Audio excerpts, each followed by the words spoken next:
Yes, alors nous sommes avec le fameux coach de la Old School Academy, Gaëtan Hurtel. Comment ça va, Gaëtan? Gaëtan va bien, il est en forme et on a pu être convié à une belle journée de sport, de MMA. Et puis les choses se sont bien passées, donc je vais bien. Décidément, j'entends beaucoup parler de cette team. Hein. Franchement, là, depuis une bonne année, vous êtes partout. Qu'est-ce qui explique tout ça? Ce travail a été plutôt silencieux au départ et là maintenant c'est un gros boom. Ouais, on peut le résumer comme ça. C'est un travail de formation, donc ça nécessite du temps. C'est un travail de longue haleine. C'est tous les jeunes que vous voyez combattre aujourd'hui, c'est des jeunes qui ont intégré la Old School il y a 4-5 ans pour certains, qui ont débuté à la Old School Academy. Donc évidemment, il faut laisser le temps au temps.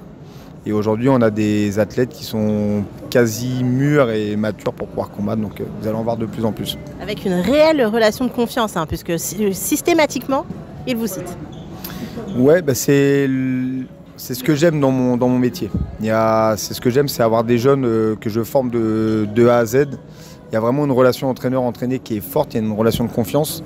Et du coup, je les emmène là où ils sont aujourd'hui grâce à leur engagement.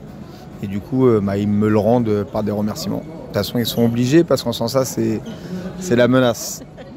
Alors, suite à cet événement, quel est le bilan? Est-ce que les 4 combattants, on va les retrouver prochainement dans un événement peut-être amateur où certains vont passer leur grade vert? Le bilan, déjà l'objectif, c'était de densifier mon équipe en vue de notre entrée à la Supreme League. Comme c'est une équipe qui est constituée de 8 combattants, 8 catégories, il fallait que j'ai des certitudes sur d'autres catégories que j'avais encore jamais mis en pratique. Donc le bilan, c'est que mon 57 kg, Bilal Tahala, clairement, il va faire du dégât le jour de la Supreme League. Il a fait une super prestation. Et les autres, on les reverra selon leurs envies. Il y en a parmi eux qui ont accepté de jouer le jeu uniquement pour participer à la Supreme League. Et d'autres qu'on reverra certainement dans des combattants amateurs. Ouais. Alors, on a Ryan, alias le rat, qui nous a dit qu'il a envie de passer son grade vert. C'est bien. Des fois, la compétition donne envie d'en refaire. Donc je suis content qu'il y ait goûté. Je connais les qualités de Ryan. Simplement, il n'avait pas plus envie de combattre que ça. Donc aujourd'hui, je pense qu'il a pris du plaisir. Et si ça l'encourage à passer son grade vert et le revoir, c'est jackpot. C'est cool. Alors, comment, justement, on en parlait avec Christopher notamment, on disait que le MMA est encore un petit peu décrié dans certains endroits et que maintenant, vous avez une vision entreprise du MMA. Entreprise, dans quel sens? C'est-à-dire entreprise? Parce que, par exemple, pour la Supreme League, vous avez déjà des personnes qui sont réservistes. Ah ouais, on a un gros roster, on a un gros groupe. Ouais. On pourrait presque faire 3 équipes, nous, à la Old School Academy, et 3 équipes compétitrices. Après, comme c'est 8 catégories, je ne suis pas en capacité de proposer du monde dans toutes les catégories.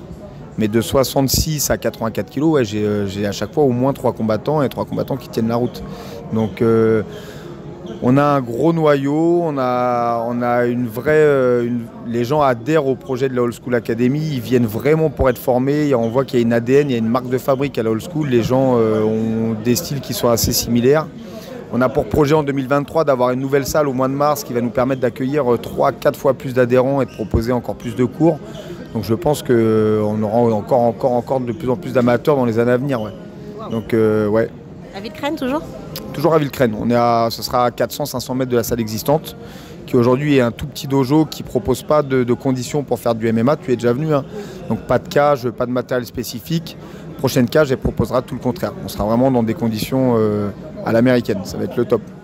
Alors, si vous êtes intéressé par cette team, hein, n'hésitez pas. Bientôt, en 2023, il y aura une nouvelle salle. Et franchement, moi j'aime beaucoup la cohésion qu'il y a chez vous.